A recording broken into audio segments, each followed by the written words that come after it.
act like with my life experiences as an immigrant, that we also have a voice in that process. So I've devoted the last 20-odd years of my life in that pursuit, and in working in various different jobs in Washington, in various different ways that I've gotten in education and law. Everything I've done until now, including all the work I've done here in Los Angeles with the Korean American Coalition and other nonprofit organizations and the civil rights groups that we've worked with, it was all about serving those two goals. Making sure that public service continues to represent the real interests of the people that we govern, in addition to those that have the special interests that go to Washington, and to make sure that people like me and other immigrants, other minorities, people that don't have a voice in Washington, have that voice, so that we can incorporate those two things, and wouldn't it be a better country if we had those two things happen every single day? And in my journey in the last 20-odd years of this field, I came across a couple of opportunities where people said, hey, you should run for office. Why don't you run for something? And I always said, no, that's not why I'm doing this. I'm doing this because I really feel that my little effort that I'm doing, and lots of other people doing the same thing that I'm doing, we can all add that up, and then maybe one day we can make the change. But there's so many great, smart people out there, incredibly talented people, people that went to far better schools than, I shouldn't say UCLA. people that were educated better than me, people that have all the right skill sets. They should be the ones that step up and run. They should be the ones that go out and serve. They should be the ones that should really be our leaders. And people like me should just be in the background, just working as staff and volunteers. And that's always been my attitude. And I've always encouraged other people to continue to do that. Until about 2 years ago, I got to get involved with another campaign. And this time the campaign was for Barack Obama. And I got to know Barack when I was working in Congress because the guy that John Chisrino worked for in Congress was a senator named Paul Simon, who ran for president in 1988. When he retired in 1996, my boss, Dick Durbin, replaced Paul Simon, and so I got to work in that position. And the other senator from Illinois was the junior senator, is Barack Obama, and I got to work on his 2004 campaign a little bit. Got to know him pretty well when he came to Washington, and having worked with him and getting to know he and his people, it was an easy decision for me to support Obama for the presidential campaign. So in January of 2007, as I was leaving Congress and joining the private sector for the first time, without the ethical restrictions of being in government, I thought, wow, I want to do everything I can to help this guy become our next president. And I did. And I worked really hard across the country, in Virginia. I helped run the campaign in Fairfax County. And in that process of running that campaign, and as other people started approaching me locally and said, hey, you should think about running for office yourself. We need more people. We need fresh blood. We need new young leadership to come out. And every corner of our country, we need to have that. And then when Barack Obama started talking about how this campaign wasn't about him, it wasn't about us electing him, it wasn't about changing the president just by itself. It was about you and all of us changing this country together.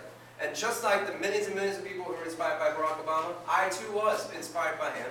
And I thought, I want to do whatever I can to make sure we change that country to what we want it to be. It has nothing to do with partisanship. It has nothing to do with some of the failures of the last 8 years. My thought was, it is time for us to change the government so that we continue to go back to the same goals, which is public service first. Put the people ahead of the interests.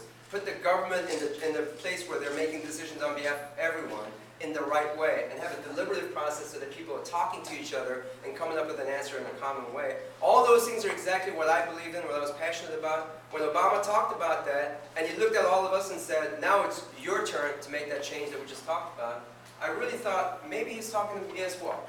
And I decided for the first time in my life that I would actually step beyond that line of just being a volunteer, just being a staffer, just being a behind-the-scenes guy, and to be the candidate myself. And so I've been running now for about 2 months in Virginia for the House of Delegates, which is the lower chamber of the Virginia General Assembly. We meet in Richmond. It's a part-time job, 3 months out of the year. And I am the first Korean American to run for the seat. And if I'm elected, I'll be the first Asian American in the 402-year history of Virginia.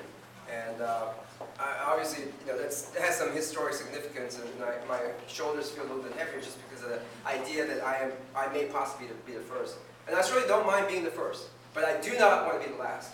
And I don't want anybody ever in this country to say, oh, we finally got an Asian something, we're done. We finally got a Latino something, we're done. We finally have a woman something, we're done. No, that's the first step towards equality. That's the first step towards all of us being part of our same ownership of this country. So my attitude is, I'm doing this because nobody in Virginia has stepped up to do this among Asian Americans. All the work I've done in that town for the last 14 years, I just haven't found that many people that are willing to step up. My goal is, if I can do this and win, there is no reason on earth There's no reason why we can't have the same kind of drive, same kind of talent, same kind of energy in every pocket of our country.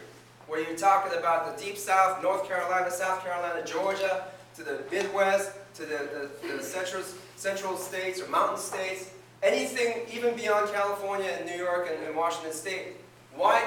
Is there no reason on earth that we can't have Asian Americans run for office at every level and succeed if they have the right attitude? And if we want the change that Barack Obama talked about for all those years, and the change that he's trying to implement at the national level, don't we need all of us to step up as well and do our part? Don't we need people that think and act and look like somebody that's like Barack Obama, who's trying to change the country in a sincere way? Don't we need that across the country at every level so that we can really make that change that we can believe in? So my attitude and my campaign attitude is, I am happy to be associated with Barack Obama. I'm happy to go out of my way to talk about how he inspired me, and I'm happy to be associated by bringing the Obama staffers together and the volunteers. But we're doing it because it's about our town, it's about our county, it's about our schools, our education for our kids, it's about our water and our clean air, it's about our transportation problems. So I'm hoping that my example of running for this and hopefully winning this in June and then hopefully winning this in November with the general election, I'm hoping that this will be a role model for a lot of others, particularly Asian Americans, particularly Korean Americans, but a lot of other people who would say, hey, if that guy can do it, I can too. And if he can do it and I can do it too, then all of us can do it. And if we all do it, we will in fact have the country that we wanted to have. And so with that, I am running for this thing, and I am doing fairly well considering all the benchmarks that I put for myself. I needed to raise about $100,000 by the end of March. I raised about $130,000, so thanks.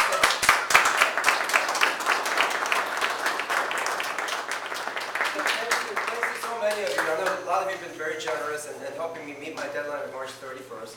So thanks to a lot of you, I was able to meet that deadline. Now my next deadline is by the end of May, I need to raise up a total of $200,000. So I'm about $65,000, $70,000 more before I get to that stage. What that does is helps me put out mailers, it puts out staff, it puts out my walk sheets. It helps me concentrate on knocking on doors instead of having to raise money all the time.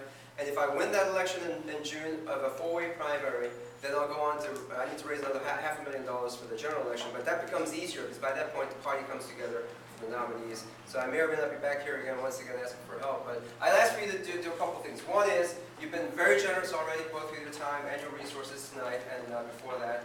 But whatever you can do to help continue to help me meet my campaign finance requirements, I'd appreciate that. Because I'm talking to everybody in Virginia, I'm talking to friends in Maryland, D.C. area, but ultimately, a lot of people are watching to see whether I am just another candidate or I'm a candidate that actually has a lot of support nationally as well. And the reason why that's important is, again, we're the minorities, literally.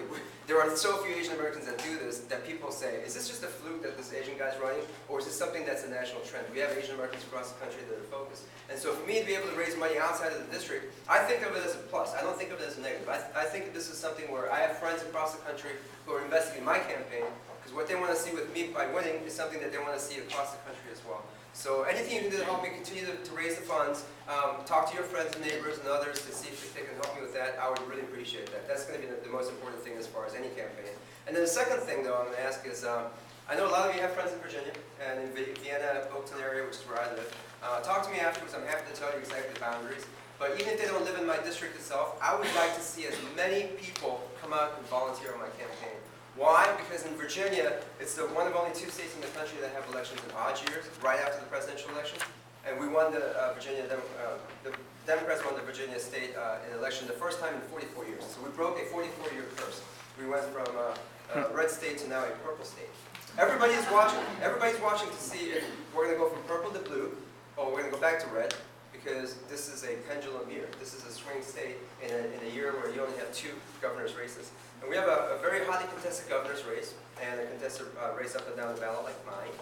We need to show that people in Virginia are excited about politics, that this wasn't some Obama phenomenon that happened once, and then people are just down there saying, hey, we looked at this guy, great, now we can go back to real life. No, we want to see this change mantra continue at the local level. In order to do that, we need a lot of energy and excitement. So if you know people, ask them to please help me by volunteering, showing up to my campaign offices in Vienna, and just talking up the fact that there's a guy who's running who really wants to do this for the right reasons, and wouldn't it be great if we had people like him all across the country? Let's really focus on this. So whatever you can do to kind of help gin up the story, the buzz, and to create the blogosphere of what I'm trying to do, that would be really helpful.